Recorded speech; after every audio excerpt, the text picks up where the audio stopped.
Good morning everyone. Myself Kanchana Kumari and today I am giving presentation on wireless power transmission. So, overview, induction, introduction of wireless power transmission, need of wireless power transmission, history of wireless power transmission, variety of wireless power transmission, advantage, disadvantage, application, future scope and reference. So first of all, introduction of wireless power transmission.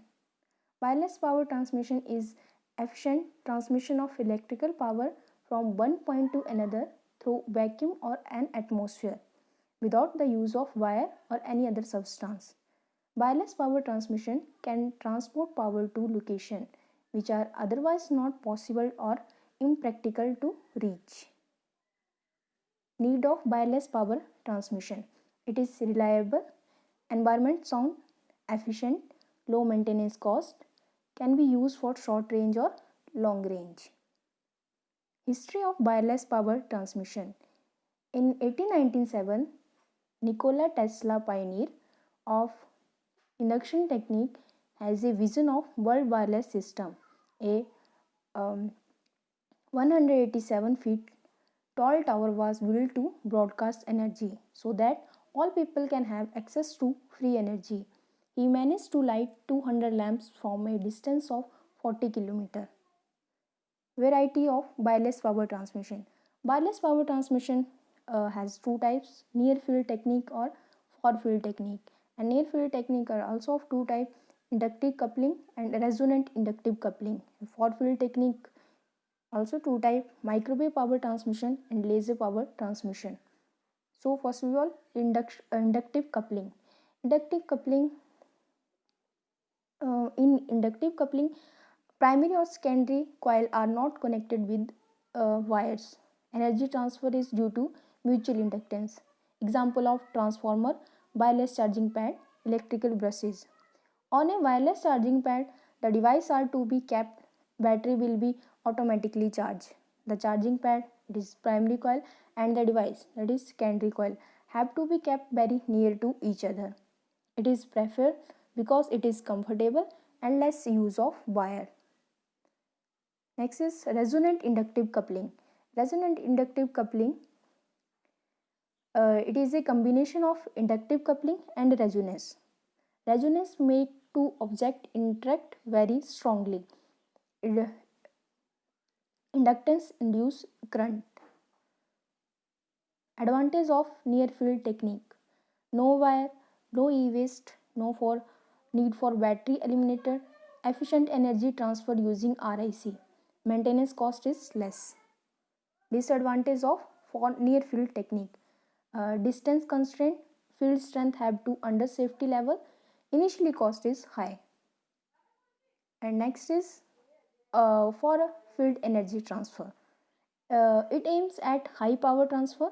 It can be laser or microwave transmission. It need line of sight. It is radiative in nature. So it is microwave power transmission. Uh, Microwave power transmission transfer high power from one place to another. Two places being in line of sight usually. A complete microwave power transmission system consists of three essentially parts. First, electrical power to microwave power conversion, and second is absorption antenna that capture the wave, and third is reconversion to electrical power. So AC can be directly converted. AC cannot be directly converted to microwave energy. So firstly AC is converted to DC and then DC is converted to microwave using magnetron, and transmit wave are received at retina which rectify and gives DC as the output, and then DC is converted back to AC. Next is laser transmission. Laser transmission is highly directional and coherent. Um, it not disappear for very long but get attenuate when it propagate through atmosphere. Simple receiver photovoltaic cell. Advantage of far field technique. Efficient, it is efficient, easy, need for grid, substation, extra, it are eliminated. Low maintenance cost, more effective when the transmission and receiving are along a line of sight, can reach the place which are remote. And disadvantage of far field technique, radiative, need line of sight, initial cost is high. When microwave are used, interface may arises, and when laser are used, conversion is inefficient, absorption loss is high. Application, near field transfer energy, electrical, automobile charging, consumer electronics, industrial purpose. And far field energy transfer, solar power satellite energy to remote area, can broadcast energy globally. And the next is future scope. In future, transmission will be without wire. It would be more efficient, low maintenance cost but high initial cost, better than conventional wire transfer. Energy crisis can be decreased, low power loss. In future, in near future, world will be completely wireless.